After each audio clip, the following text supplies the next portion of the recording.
அனைவருக்கும் வணக்கம். இன்னைக்கு திமுகவினுடைய செயற்குழு நடந்து முடிஞ்சிருக்கு. இன்னைக்கு தாவேகாவுடைய செயற்குழு நடந்து முடிஞ்சிருக்கு. அது ரெண்டு பேருமே ஒரே ஸ்கிரிப்டை பார்த்து படிக்கிறாங்க, ஒரே மாதிரியான கொள்கையை உடையவர்கள்.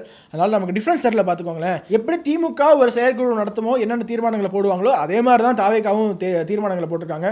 சம்பந்தமே இல்லாமல் சோ கால்டு ஒன்றிய அரசை இழுக்கிறது, என் கண்ணுக்கே தெரியாத டெல்லியை இழுக்கிறது, இப்படி தான் இன்னைக்கு தாவேகாவுடைய அந்த செயற்குழுல பல்வேறு தீர்மானங்கள் நிறைவேற்றப்பட்டிருக்கு. சுயநல அரசியல் லாபங்களுக்காக பாஜகவுடன் கூடி குழைந்து கூட்டணி போக திமுகவோ அதிமுகவோ இல்லை. நம் தமிழக வெற்றி கழகம். அதில் குறிப்பாக பாஜகவை பற்றியும் மத்திய அரசாங்கத்தை பற்றியும் என்ன விமர்சனம் செஞ்சுருக்காங்களோ அதுக்கு மட்டும் பதில் சொல்ல வேண்டிய நம்மளுடைய கடமை. மற்ற தீர்மானம் நிறையா இருக்குது, அதை பற்றிலாம் நமக்கு கவலை கிடையாது. இதில் ஒரு சில முக்கியமான தீர்மானங்கள், நாட்டிற்கு தேவையான தீர்மானங்கள், உதாரணத்திற்கு காவல்துறை விசாரணையின் போது தொடர்ந்து பலர் கொல்லப்படுவதற்கும் அதனை தடுக்க தேவையான நடவடிக்கைகளை மேற்கொள்ளாத உள்துறை அமைச்சருக்கும் கண்டனம். ஓகே, தமிழக உள்துறை அமைச்சருக்கு கண்டனம் தெரிவிச்சிருக்காரு, அது வரவேற்க வேண்டியது தான். அரசு மருத்துவர்களை நம்ப வைத்து ஏமாற்றாமல் கொடுத்த வாக்குறுதியின்படி அவர்களின் கோரிக்கைகளை உடனடியாக நிறைவேற்ற வேண்டும் என்று கேட்டிருக்காங்க. அதுவும் நியாயமான ஒரு தீர்மானம் தான். தூத்துக்குடி, கன்னியாகுமரி ஆகிய மாவட்டங்களில் கனிம வள கொள்ளையை தடுத்து நிறுத்த வேண்டும் என்ற ஒரு நியாயமான கோரிக்கையும் இருக்கு. மலைக்கோட்டை மாநகரில் நடக்கும் மணல் கொள்ளை தடுக்கப்பட வேண்டும் என்றெல்லாம் ஒரு சில தீர்மானங்கள் இருந்தாலுமே சம்பந்தமே இல்லாமல் பாஜகவை பற்றி நிறையா தீர்மானங்கள் போட்டிருக்காங்க. இதே செயற்குழுவில் முதல்வர் வேட்பாளர் விஜய் தான் அப்படின்னு சொல்லியிருக்காங்க. கூட்டணி தொடர்பாக அனைத்து முடிவுகளும் தலைவர் விஜய் தான் எடுப்பார் என்று சொல்லியிருக்காங்க. இதெல்லாம் அவங்களுடைய உட்கட்சி பிரச்சனை.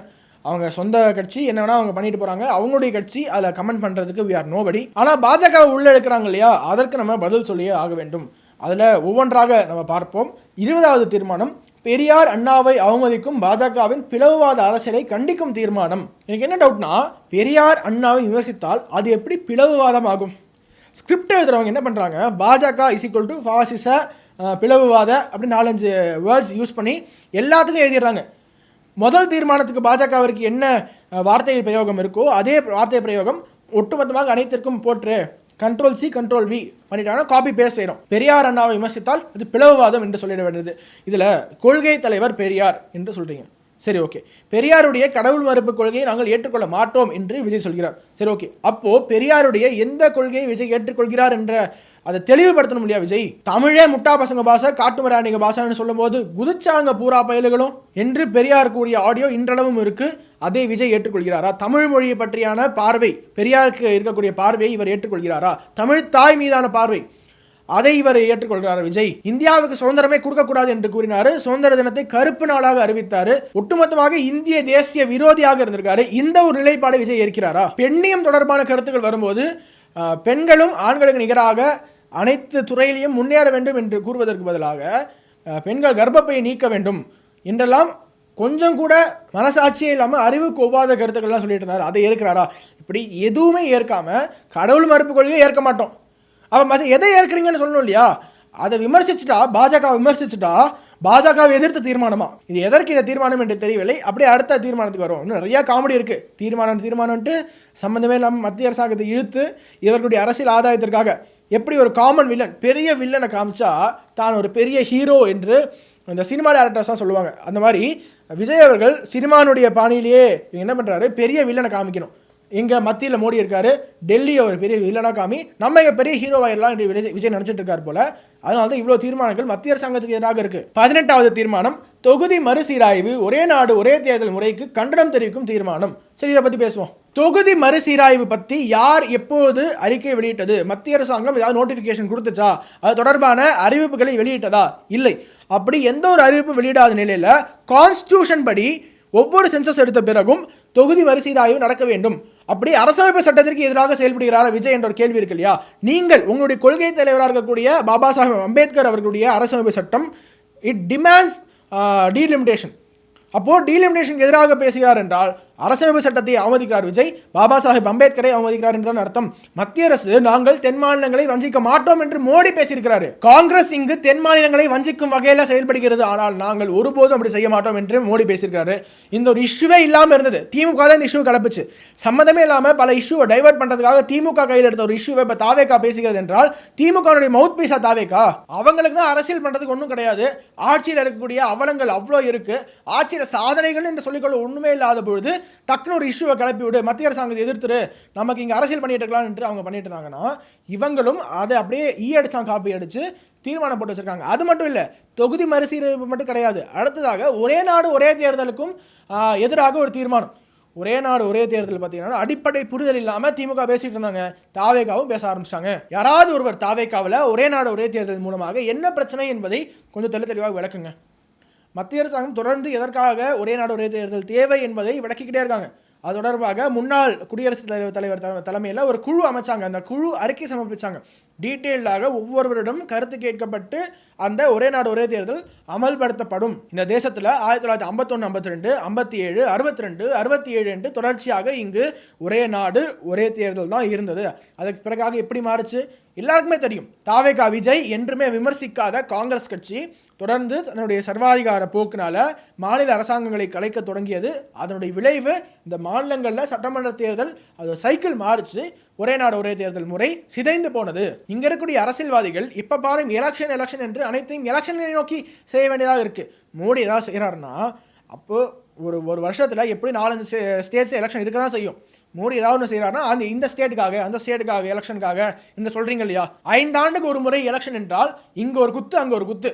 இந்த பக்கம் பாராளுமன்ற தேர்தலுக்கான எம்பிக்கான ஒரு ஓட்டை போடுவீங்க, அந்த ஒரு வாக்குச்சாவடியில் போய் பக்கத்தில் மிஷின்லேயே இங்கே ஒரு குத்து அங்கே ஒரு குத்து, அங்கே சட்டமன்ற உறுப்பினரை தேர்ந்தெடுக்கக்கூடிய ஒரு பட்டனை அமைக்கிட்டு வந்தால் போகிறோம்.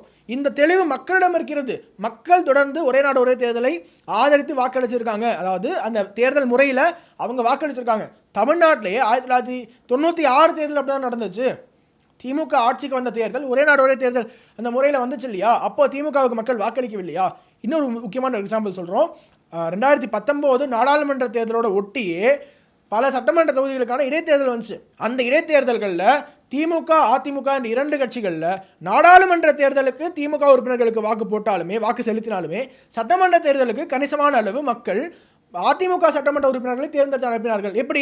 ஏனென்றால் மக்களுக்கு தெரியும் எம்பியா நமக்கு யார் வர வேண்டும், எம்எல்ஏவாக யார் வர வேண்டும் என்று மக்களிடம் தெளிவு இருக்கிறது. மக்கள் எம்பிக்கு யாருக்கு ஓட்டு போடணும், எம்எல்ஏக்கு யாருக்கு ஓட்டு போடணும் என்று அவங்களுக்கு தெரியுது. அரசியல் கட்சிகள் இது மூலமாக அரசியல் ஆதாயம் மட்டுமே தேடிக்கொண்டிருக்காங்களே தவிர இந்த நாட்டிற்கு ஒரே நாடு ஒரே தேர்தல் மூலமாக எப்படி கவர்னன்ஸ் எஃபிஷியன்சி கிடைக்கும், நிர்வாக சீர்கேடை ஒழித்து நிர்வாகம் மிக சிறப்பாக சீரிய முறையில் எப்படி ஆகும் என்பதை கொஞ்சம் கூட யோசிச்சு பார்க்காம மத்திய அரசாங்கம் கொண்டு வந்துருச்சா அதை அப்படியே எதிர்த்து கொண்டிருக்காங்க. தாவேகா உட்பட அனைத்து அரசியல் கட்சிகளும் எதிர்கட்சிகளும். அப்படியே 16வது தீர்மானம், கீழடியில் தமிழர் நாகரிகத்தை மூடி மறைக்கும் மத்திய பாஜக அரசுக்கு கண்டனம். வந்துருச்சா திமுக ஸ்கிரிப்ட்? போன வாரம் தான் திமுகவினர் அனைவரும் இதை வச்சு உருட்டிக்கிட்டு இருந்தாங்க. கீழடியில் பாஜக வஞ்சிக்கிறது, அதாவது இந்த சிந்து சமவெளி நாகரிகம் இருக்கு இல்லையா, அதை விட பழமையான நாகரிகம் வைகை நாகரிகம் என்று யாருக்கும் தெரிந்துவிடக்கூடாது, பாஜக சதி செய்கிறது என்று திமுகவினர் சொல்லிட்டு இருந்தாங்க. அதையே இன்னைக்கு விஜயும் பேசியிருக்காரு. கீழடியில் என்ன அகழ்வாராய்ச்சி, கீழடியில் என்ன பிரச்சனை, கீழடியில் மாநில அரசாங்கத்தினுடைய நிலைப்பாடு என்ன, மத்திய அரசாங்கத்தினுடைய நிலைப்பாடு என்ன, அங்கே என்ன கண்டுபிடிக்கப்பட்டது என்று எதுவுமே தெரியாமல் கீழடியை திமுக அரசியலாக்குகிறது என்றால் நாமும் அரசியலாக்குவோம் என்று ஆக்கியிருக்கிறாங்க. இது தொடர்பாக ரொம்ப டீட்டெயிலாக அண்ணாமலை அவர்கள் முன்னாடியே பேசியிருப்பாரு. அண்ணா, இந்த கீழடி ஆய்வை பத்தி கேட்டீங்கன்னா கொஞ்சம் விலாவரியாக பேச வேண்டும் என்று விரும்புகின்றேன். காரணம், கீழடியை பொறுத்தவரை 10 ஜூன் 2025 மத்திய அமைச்சர் திரு கஜேந்திர சிங் ஷெகாவத் அவங்க சென்னைக்கு வந்தாங்க. அப்ப இந்த கீழடி ஆய்வை பற்றி ஆர்கியாலஜிஸ்ட் கே அமர்நாத் ராமகிருஷ்ணன் அவர்கள் ஒரு ஆய்வறிக்கை கொடுத்திருந்தாங்க. அதை பத்தி எல்லா மீடியாலையும் சர்ச்சை பண்றேன். இந்த ஆய்வறிக்கை 982 பேஜ் ஆய்வறிக்கை, கீழடி எக்ஸ்கவேஷன் ரிப்போர்ட். இது 2014, 15, 16 செஞ்ச எக்ஸ்கவேஷன் ரிப்போர்ட்டா கொடுத்திருக்காங்க. இதுல மத்திய அரசுடைய பங்கு எங்கேன்னு மட்டும் நீங்க சொல்லுங்க, நான் உங்களுக்கு டேட்டா சொல்றேன். கீழடியில் நம்ம என்ன சொல்றோம்? நம்முடைய தமிழ் நாகரிகம், தொன்மையான நாகரிகத்தை பத்தி சொல்றோம். இதுவரை இந்தியாவில் புரிதல் என்னன்னா, ஹரப்பன் நாகரிகம் தான் தொன்மையானது. அங்கே இருந்து ஹரப்பன் அழிவு ஆரம்பிக்கும் பொழுது அங்கிருந்து பிரிஞ்சு ஈஸ்ட்ல போனாங்க, சவுத்துல வந்தாங்க, அங்கங்க போய் நாகரிகம் தோன்றியது என்பதுதான் இத்தனை நாள் நம்ம வைக்கக்கூடிய வாதம். கீழடியை பொறுத்தவரை நம்ம என்ன சொல்றோம் அப்படின்னா, இன்னைக்கு இது கிட்டத்தட்ட 5300 ஆண்டுகள் பழமையானதுன்னு ஒரு வாதத்தை வைக்கிறோம். 5300 இயர்ஸ். அப்ப ஹரப்பன் எத்தனை ஆண்டுகள் பழமையானது அப்படின்னு ஹரப்பா அதை எடுத்தீங்க அப்படின்னா அவர்களும் கிட்டத்தட்ட அதே பழமையான ஒரு நாகரிகம் ஹரப்பன் சிவிலைசேஷன் கூட. ஏன்னா இன்னைக்கு ஹரப்பா நீங்க போனீங்கன்னா அவங்க இன்னைக்கு இண்டஸ் வேலி நாம என்ன சொல்றோமோ 3300 பிசில இருந்து 1300 பிசி, அப்படின்னா 5500 ஆண்டுகள் இண்டஸ் வேலி சிவிலைசேஷன் பழமையானது. அதே கருத்தை நாம வைக்கிறோம். இண்டஸ் வேலி அழிந்த பிறகு நாம தோன்றல, அது நடந்த பொழுதே பேரலா இங்க நமக்கு நாகரிகம் இருந்துச்சுன்னு தான் நம்ம சொல்றோம். இன்னைக்கு இந்த ரிப்போர்ட்டை வந்து 3 அறிஞர்கள் கொஸ்டின் பண்ணிருக்காங்க. நாம கொஸ்டின் பண்ணலீங்கன்னா நல்லா புரிஞ்சுக்க. 3 அறிஞர்கள் அதான் மத்திய அரசு திரும்ப கேட்டிருக்காங்க. ஒன்று, யூனிவர்சிட்டி ஆஃப் கால்கட்டால இருக்கக்கூடிய விஷ்ணு பிரியா பசக் என்கின்ற ப்ரொஃபசர் ஆர்கியாலஜிஸ்ட். அவங்க என்ன கேட்டிருக்காங்கன்னா, கீழடியை பொறுத்தவரை லேயர் லேயரா நீங்க எடுத்திருக்கிறீங்க. ஒரு சார்கோல், அதாவது ஏதோ ஒரு காலத்துல அழிந்த ஒரு மரம் சார்கோலா மாறி இருக்கு. அந்த கார்பன் டேட்டிங் புளோரிடால் நீங்க பண்ணும் பொழுது அதற்கு ஒரு நேரம் கொடுத்திருக்கீங்க. அது எந்த லேயர்ல கிடைச்சது? அதே போல கீழடியில தமிழ் பிராமி ஸ்கிரிப்ட் இருக்கக்கூடிய பாட்ரி ஓடு அது எங்க கிடைச்சது? நீங்க லேயரை கரெக்டா மார்க் பண்ணல. ஒரே லேயர்ல கிடைச்சதா தனித்தனி கிடைச்சதா கிளாரிஃபை பண்ணுங்க. நியாயமான கேள்விதான். பிரபோத் சிர்வல்கர் டெக்கான் காலேஜினுடைய ஆர்கியாலஜிஸ்ட், அவர் என்ன கேட்டிருக்காருன்னா, உங்க ரிப்போர்ட்ல அப்சல்யூட் டேட் பீரியட் நீங்க மென்ஷன் பண்ணல, அதையும் சரியா மென்ஷன் பண்ணுங்க. ஹர்ஷவர்தன் சித்தூர்கார், நம்ம பார்டர் ரெவிடியன் யூனிவர்சிட்டியில இருக்காரு ப்ரொஃபஸரா, அவர் என்ன கேட்டாருன்னா, 2 ஓட்டை வைத்துக் கொண்டு நீங்க சொல்லி இருக்கக்கூடிய நாட்களை சொல்ல முடியுமா? நமக்கு நிறைய ஐட்டம்ஸ் வேணும்ல, வெறும் 2 ஓட வச்சு எப்படி சொல்லுவீங்க? நாகசாமி ஐயா, டாக்டர் ஆர் நாகசாமி ஐயா, அவர் என்ன சொல்றாங்கன்னா, இன்னைக்கு இந்த தமிழ் பிராமி ஸ்கிரிப்ட் இந்த ஓட வச்சு நம்ம என்ன சொல்றோம்னா 6ஆம் நூற்றாண்டு, 6ஆம் சங்க இலக்கியத்தை பொறுத்தவரைக்கும் 6ஆம் நூற்றாண்டு கொண்டு போறோம். இத்தனை நாள் அது 3ஆம் நூற்றாண்டு இருந்துச்சு. அப்படின்னா ஒரே அடியா 300 பிசி பின்னாடி போறோம். அவரு கேட்கக்கூடிய கேள்வி என்ன, எந்த ஆதாரத்தின் அடிப்படையில் நாகசாமி ஐயா கேட்கிறாங்க, ஒரு சார்கோல் இருக்கு, 2 ஓடுகள் இருக்கு, இது 2 வச்சு மட்டும் எப்படி சொல்ல முடியும்? சொல்ல முடியாது, ஏத்துக்க முடியாது. PA கிருஷ்ணன், ஃபார்மர் பியூரோக்ராட், தமிழ்நாட்டை சார்ந்தவங்க, அவங்களும் இதேதான் ரேடியோ கார்பன் வச்சு அவர் கேள்வி கேட்கிறார். அதனால இன்னைக்கு தமிழக அரசு வந்து மத்திய அரசோடு வேண்டாத அந்த சண்டைக்கு போறதை விட, நாளைக்கு நாம கீழடியினுடைய ஆய்வறிக்கை உலகம் முழுவதுமே ஏற்றுக்கொள்ளப்பட வேண்டும். ஏதோ தமிழ்நாட்டுல திராவிட முன்னேற்ற கழகத்தினுடைய ஆட்சி வந்து ஒரு எலெக்ஷன் பிரச்சாரத்துக்காக சொல்றது இல்லைங்கன்னா, உலகத்துல ஒரு இடத்துல ஒரு டேட் மாறும் பொழுது உலகம் முழுவதும் அது திரும்ப செக் பண்ணுவாங்க, இது கரெக்டான நேரத்துல சொல்லியிருக்காங்களா. ஏன்னா எவ்ரிதிங் இஸ் இன்டர்லிங்க். மத்திய அரசு கேட்கறது என்ன, 982 பேஜ்ல சில கிளாரிபிகேஷன் கொடுங்க. 3 ப்ரொஃபசர் கேள்வி கேட்டிருக்காங்க. ஏற்கனவே சொன்னது போல விஷ்ணு பிரியா பசக், பிரபோத் சிவரல்கர், ஹர்ஷவர்தன் கேள்விகளுக்கு பதில் கொடுங்க. நான் பதில கொடுக்க மாட்டேன் மாநில அரசு சொல்வது எப்படி நியாயமாகும்? நானும் பெருமைப்படுறேன். 5300, 400, 500 ஆண்டுகள் என்று சொன்னால் இங்க இருக்கக்கூடிய எல்லோரும் பெருமைப்படுறோம். அதுல எந்த மாற்று கருத்தும் இல்லை. உலகத்தினுடைய தொன்மையான மொழி தமிழ்னு சொல்றோம். அப்ப தொன்மையான கலாச்சாரம் இங்கதான் இருக்கு. அதை ப்ரூஃபோட தான் கேட்கறோம். ஆனா மத்திய அரசை பொறுத்தவரை நாளைக்கு ஒரிசா சொல்றாங்க, இல்ல நான் 2 ஓடு கண்டுபிடிச்சேன், இது 7500 வருஷங்கிறாங்க. கர்நாடகால சொல்றான், நான் தாயா ஃபர்ஸ்ட் வந்த தமிழுக்கு முன்னாடி, இது 8900 வருஷம். ஒரு மாநிலமுமே அவங்களுடைய அகலாராய்ச்சியில அவங்க ஒரு டேட்டை சொல்லும் பொழுது, ஆர்கியாலஜிக்கல் சர்வே ஆஃப் இந்தியா ஒரு ஸ்டாண்டர்டு பேட்டர்ன் வைக்கும் பொழுது எப்படி அது நார்த் வெர்சஸ் சவுத் ஆகும்? இங்க கூடிய சில திராவிட சித்தாந்தவாதிகள் சொல்றாங்க, தமிழர் நாகரிகத்தை மறைப்பதற்காக மத்திய அரசு முயற்சி பண்றாங்க. எதுக்கு மறைக்கணும்? எதுக்கு மறைக்கணும்? அந்த ரிப்போர்ட்டை ஸ்டடி பண்ணிட்டு 3 ப்ரொஃபசர் கேள்வி கேட்டிருக்காங்க, பதில் சொல்றது நம்ம கடமை இல்ல? அப்படித்தானே ஒரு பக்கம் ஆர்கியாலஜிக்கல் சர்வே ஆஃப் இந்தியா, இன்னொரு பக்கம் TNAD, தமிழ்நாடு ஆர்கியாலஜிக்கல் டிபார்ட்மெண்ட், 2 இருக்கு. அதனால என்னை பொறுத்தவரை மத்திய அரசு கேள்வி கேட்டாங்கன்னு சொல்றதை விட ஆர்கியாலஜிக்கல் சர்வே ஆஃப் இந்தியா கேள்வி கேட்டிருக்காங்க, அதுக்கு பதிலை கொடுப்பதற்கான முயற்சி இருக்கணுமோ தவிர, ஒரு மூத்த அமைச்சராக இருக்கக்கூடிய தங்கம் தென்னரசு அவர்களே ட்விட்டர் மூலமாக வசைப்பாடி மத்திய அரசு north versus south, Tamil versus Hindi அப்படிங்கிற வாதத்திற்கு எதற்காக போகணும்? அதான் கஜேந்திர சிங் ஷெகாவத் அவர்கள் காலையில தமிழ்ல ட்விட்டர் பக்கத்துல பதிவு பண்ணிருக்காங்க. ஒரு ரிப்போர்ட்டை நீங்க கொடுக்குறீங்க, அது வேர்ல்டு வைட் ரிப்போர்ட்டா கொண்டு போகணும்னு விரும்புறோம், ஸ்டாண்டர்டை எதிர்பார்க்கிறோம், சில கேள்விகளை கேட்கிறோம், பதில சொல்றதை விட்டுட்டு எதற்காக நார்த் சவுத்னு பிரச்சனை ஆரம்பிக்கிறீங்கன்னு கஜேந்திர சிங் ஷெகாவத் அவர்கள் காலையில ட்வீட் பண்ணிருக்காங்க. அவ்வளவு தெளிவாக விளக்கி இருப்பாரு கீழடியில என்ன பிரச்சனை என்று. இந்த அளவுக்கு கிளாரிட்டி விஜய்க்கு இருக்கா? விஜய் இவ்வளோ டீட்டெயிலாக பேச திராணி படைத்தவரா? மத்திய அரசு தொடர்ச்சியாக தமிழுக்காக எவ்வளோ செய்திருக்கு என்று எல்லாருமே பார்த்துருப்போம். இவ்வளோ தமிழுக்காக செய்யக்கூடிய ஒரு அரசாங்கம் மத்தியில் இருக்கும்போது அவர்கள் எதற்காக கீழடி அகழ்வாராய்ச்சியை புறம் தள்ள வேண்டும்? பேசிஸே இல்லை, அவர்களுக்கு ஒரு நோக்கமும் கிடையாது. இது வெளிவந்தால் எவ்வளோ பழமையான நாகரிகம் தமிழர் நாகரிகம் என்று தெரிய வந்தால் ஒட்டுமொத்த இந்திய தேசத்திற்கும் அது பெருமை இல்லையா? ஆனால் பொத்தாம் பொதுவாக கீழடியில் மத்திய அரசு வஞ்சிக்கிறது.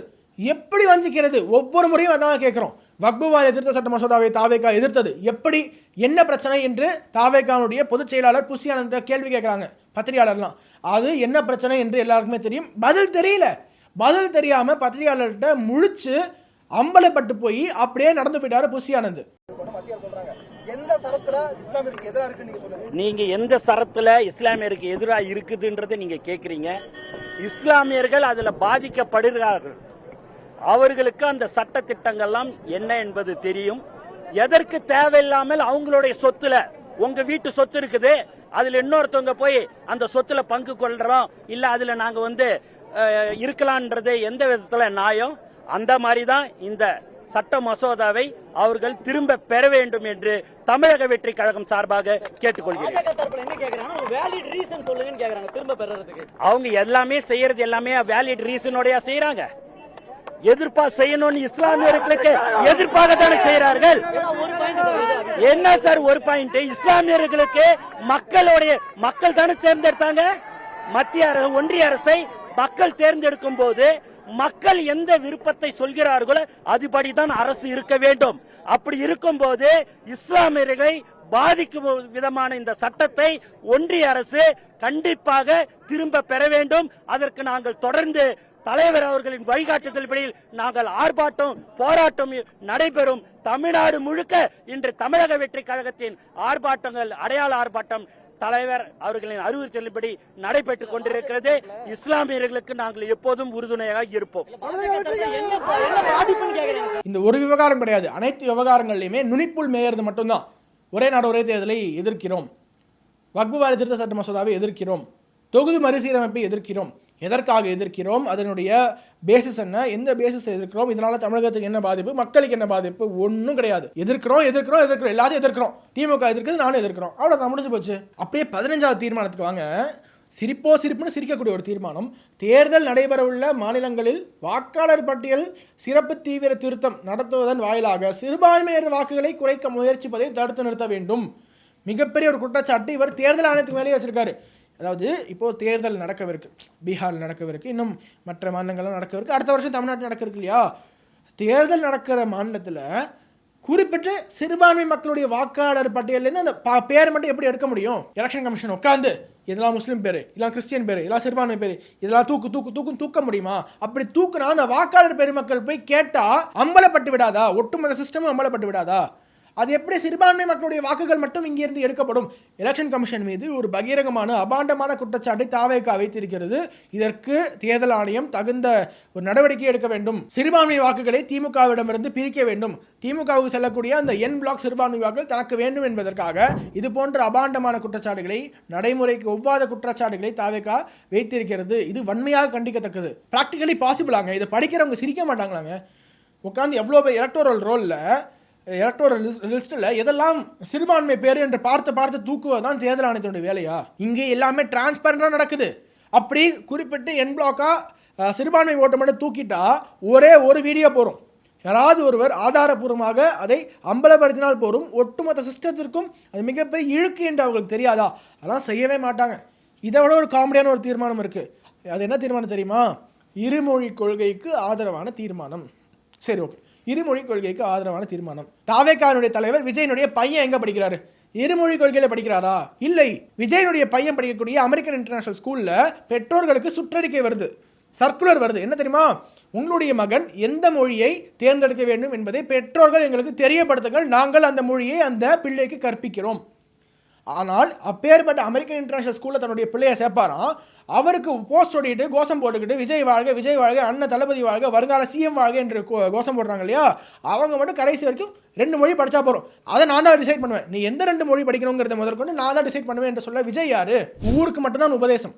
எப்படி திமுகவினுடைய எம்எல்ஏக்கள், எம்பிக்கள், திமுகவினுடைய பெரும் தலைவர்கள் அனைவருடைய மகன்களும் பேர குழந்தைகளும் நல்ல செல்வ செழிப்போட எங்கே அதிகமான ஃபீஸ் கட்டணமோ அங்கே போய் கட்டி எவ்வளோ மொழி, 3 மொழி படி, 4 மொழி படி, 5 மொழி படி என்று தன்னுடைய பிள்ளைகளுக்கு அவ்வளோ மொழிகளை கற்பிப்பாங்க. ஆனால் சாதாரண தொண்டர்களுக்கு நீ போய் போஸ்ட் விட்றா, நீ போய் ஹிந்தி அழி, எங்கெல்லாம் ரயில்வே ஸ்டேஷனில் ஹிந்தி லெட்டர்ஸ் இருக்கோ அதை போய் அழித்து கேஸ் வாங்கு என்று கோர்த்து விடுவார்களோ திமுக தலைவர்கள், அதே மாதிரி ரசிகர்களை தூண்டி விடுகிறார் விஜய். லிட்டரலி திமுக பாணி தான் அது. திமுக பாணியில் பயணித்துக் கொண்டு இருக்கக்கூடிய விஜய் திமுகவை எதிர்க்கிறோம் என்று நாடகம் ஆடிட்டு இருக்காரு. அதே கொள்கை இம்மி அளவு இந்த அடிச்சான் காப்பியில், அவனும் அடிச்சு எக்ஸாம் எழுதுனா நானும் அடிச்சு எக்ஸாம் எழுதுறேங்கிற மாதிரி ஒரு துளி அளவு கூட வித்தியாசம் இல்லாமல் திமுகவுடைய ஒரு கிளை கழகம் போல செயல்பட்டு கொண்டிருக்கிறது தாவேகா. அப்படியே 13வது தீர்மானத்துக்கு வரும். தாவேகாவுடைய 13வது தீர்மானம் கடைசிலேருந்து ஃபர்ஸ்ட்டுக்கு போயிட்டு இருக்கேன், அதனால லாஸ்ட்லேருந்து ஃபர்ஸ்ட்ல என்ன இருக்குன்னு பார்த்தீங்கன்னா 13வதுல தமிழக மீனவர்கள் பிரச்சனைக்கு நிரந்தர தீர்வுக்கான கச்சத்தீவை குத்தகை அடிப்படையில் ஒன்றிய அரசு கேட்டு பெற வேண்டும். இந்த இடத்துல ஒரே டவுட்டுங்க, எந்த இடத்துலையாவது இதுவரை ஜனநாயகத்துக்கு எதிராக செயல்பட்ட காங்கிரஸ் கச்சத்தீவை தாரை வார்த்த திமுக காங்கிரஸ் கூட்டணி என்று எந்த இடத்துலையுமே காங்கிரஸ் கட்சியை விமர்சனமே செய்யாத விஜய், என்ன காரணம்? காங்கிரஸ் கட்சி விமர்சனம் செய்ய மாட்டீங்களா? கச்சத்தீவை கொடுத்தது யாருங்கிற கேள்வி கேட்க மாட்டீங்களா? அவங்க நீட்டை கொண்டு வருவாங்க, பாஜக நீட்டை ஒழிக்கணும். அவங்க மீத்தேன் ஹைட்ரோ கார்பன் என்னது அந்த ஸ்டெர்லைட் எல்லாத்தையுமே அவங்க கொண்டு வருவாங்க, பாஜக அதை இழுத்து மூடணும். கச்சத்தீவை அவங்க கொடுப்பாங்க, பாஜக அதை வந்து மீட்கணும். காவேரி உரிமையெல்லாம் அவங்க விட்டு கொடுத்துருவாங்க, பாஜக அதை வந்து உரிமையை நிலைநாட்டணும். அனைத்தையுமே பாஜக செய்ய வேண்டும். ஆனால் பாஜகவுடைய பேர் என்ன? தமிழக விரோதி, தமிழ் மக்களுடைய விரோதி, தமிழ் விரோதி என்று பிராண்ட் பண்ண வேண்டியது. தமிழக மீனவர்கள் பிரச்சனைக்கு நிரந்தர தீர்வு, ஆமாம் நாங்களும் கேட்கிறோம், நிரந்தர தீர்வு வேண்டும். கச்சத்தீவை மீட்பதற்கான ஒரே தகுதி படைத்த ஒரே திறமையான தலைவர் மத்தியில் ஆட்சி புரிகிறார் என்றால் அது நரேந்திர மோடி அவர்கள் மட்டும்தான். அவர்களுடைய டு டூ லிஸ்ட் என்று சொல்லுவாங்க, மத்திய அரசாங்கத்தினுடைய டு டூ லிஸ்ட்ல கச்சத்தீவு மீட்பு என்பது இருக்கிறது. அட் த சேம் டைம் மீனவர்கள் பிரச்சனையில் கடந்த ஆட்சியை விட இந்த ஆட்சி எப்படி சிறப்பாக செயல்பட்டிருக்கு என்று மீனவர்கள்ட்ட போய் கேளுங்க. கடந்த ஆட்சியில் ஆழ்கடலில் எவ்வளோ துப்பாக்கி சூடு நடந்திருக்கு, இந்த ஆட்சியில் எவ்வளோ நடந்திருக்கு என்று கேளுங்க. கடந்த ஆட்சியில் நூற்றுக்கணக்கான மீனவர்கள் செத்து போனாங்களே, இந்த 10 ஆண்டு கால ஆட்சியில் அப்படியே குறைக்கப்பட்டு கம்ப்ளீட்டாக அது நிறுத்தப்பட்டு 10 ஆண்டுகளில் ஒரே ஒரு மரணம், அதுவும் ஒரு துர்மரணம் எதிர்பாராத நேரத்தில் நடந்திருக்கு, அவ்வளோதானே தவிர அதை தாண்டி ஆழ்கடலில் முற்றிலுமாக துப்பாக்கி சூடை நிறுத்தி தமிழக மீனவர்களுடைய உரிமையை நிலைநாட்டியிருக்கார் மோடி அவர்கள். அதை தவிர இலங்கையில் தூக்கு தண்டனை விதிக்கப்பட்ட நம்மளுடைய தமிழர்களுக்கு அங்கிருந்த தூக்கு தண்டனை ரத்து செய்ய வைத்து அவர்களை பாதுகாப்பாக வீடு கொண்டு போய் சேர்த்தாரே மோடி. இவர்கிட்ட போய் தமிழக மீனவர்களுடைய உரிமையை நீங்கள் மீட்க சொல்றீங்க, ஓகே, உங்களுடைய கோரிக்கை எது? நிரந்தரமாக தமிழக மீனவர்களுடைய இந்த பிரச்சனைக்கு விடிவு காலம் கிடைக்க வேண்டும் என்றால் அது பாஜக அரசாங்கத்தால் மட்டுமே முடியும் என்று கூறிக்கொண்டு அடுத்த தீர்மானத்துக்கு போவோம். முதல் தீர்மானம் தாவேகாவுடைய ஃபர்ஸ்ட் தீர்மானம், இதை விஜயே வந்து வாசிச்சாரு. 2 தீர்மானத்தை விஜய் வாசிச்சாருங்க. 1 கொள்கை எதிரி பாஜக, அரசியல் எதிரி திமுக, 2 பேரோட கூட்டணி கிடையாது. பாஜக வந்து மத்தியிலேருந்து மக்களை பிளவுவாத அரசியல் செய்தான், மதவாத பிளவாத அரசியல் செய்து. இதை கேட்டு கேட்டு காதெல்லாம் புழுத்தி விட்டது மக்களுக்கு. ஃபஸ்ட்டு தீர்மானத்துக்கு வருவோம். பரந்தூரில் விமான நிலையம் கூடாது, ஓகே. பரந்தூரில் விமான நிலையம் வேண்டாங்க விஜய், எங்கே வச்சுக்கலாம்னு நீங்கள் சொல்லுங்கள். விமான நிலையம் எங்கே வரலாம், எந்த இடத்துல விமான நிலையம் வந்தால் நல்லது என்று நாட்டு மக்கள் நீங்களே எடுத்து சொல்லுங்கள். ஏன்னா நீங்கள் விமானத்தில் தொடர்ச்சியாக பயணம் செய்யக்கூடியவர்கள்.